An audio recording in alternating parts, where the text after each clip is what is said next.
Visakhapatnam international ఎయిర్పోర్ట్లో మళ్లీ సాధారణ పరిస్థితులు వస్తున్నాయని విమానాశ్రయ డైరెక్టర్ పురుషోత్తం తెలిపారు.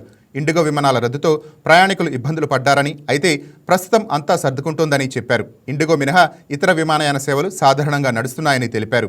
ఇండిగో విమానాల రద్దు కారణంగా ఎయిర్పోర్ట్లో చిక్కుకున్న ప్రయాణికులకు వసతి సౌకర్యాలు కల్పించడమే కాకుండా రద్దయిన టికెట్ల ధరలను 100% తిరిగి చెల్లిస్తామన్నారు.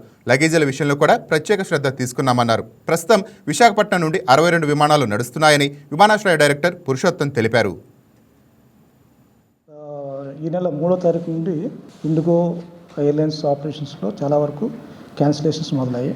3వ తారీఖు నుంచి మొదలయ్యి గత వారం రోజులుగా 3 నుంచి 4, 5, 6 ఈ తారీఖుల్లో కొంచెం ఎక్కువ క్యాన్సిలేషన్స్ ఉన్నాయి.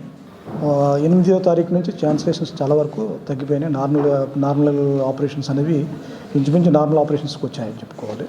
సో ఇక్కడ ప్రస్తుతం వైజాగ్ సంబంధించినంత వరకు ఏంటంటే ఎయిర్లైన్స్ నుండి ముందు ప్రియర్ ఇంటిమేషన్ ప్యాసింజర్స్కి ఇవ్వడం వల్ల, సో ఎయిర్పోర్ట్ అథారిటీస్ నుంచి మీకు మీడియా ద్వారాగా అందరికీ ఇన్ఫర్మేషన్, క్యాన్సిలేషన్స్ గురించి, డిలేస్ గురించి ఇన్ఫర్మేషన్ ఇవ్వడం వల్ల ఎక్కువ ప్యాసింజర్స్కి ఇన్కన్వీనియన్స్ కలగలేదు. విశాఖపట్నం ఎయిర్పోర్ట్ ఇన్కన్వీనియన్స్ అయితే ఉంది, కానీ చాలా వరకు ముందు ప్రియర్ ఇంటిమేషన్ వల్ల ప్యాసింజర్స్కి వాళ్ళ నాలెడ్జ్లో ఉంది ఏమేమి ఫ్లైట్స్ క్యాన్సిల్ అవుతున్నాయి, ఏమేమి డిలే ఉన్నాయి. వీటి వల్ల చాలా వరకు పెద్ద ఇబ్బంది ఫేస్ చేయలేదు. సో ఇక్కడ ఎవరైతే ప్యాసింజర్స్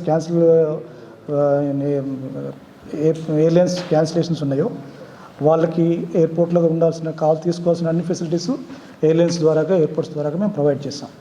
సో వారికి ఫుడ్ ప్రొవైడ్ చేయడం కానీ, స్నాక్స్ కానీ, రిఫ్రెష్మెంట్స్ కానీ, వాటర్ ఫెసిలిటీస్ కానీ, ఎయిర్పోర్ట్లో ఉన్న ప్రతి ఒక్క ప్యాసింజర్స్కి అన్ని విధాలైనటువంటి సదుపాయాలు మేము ప్రొవైడ్ చేస్తాం.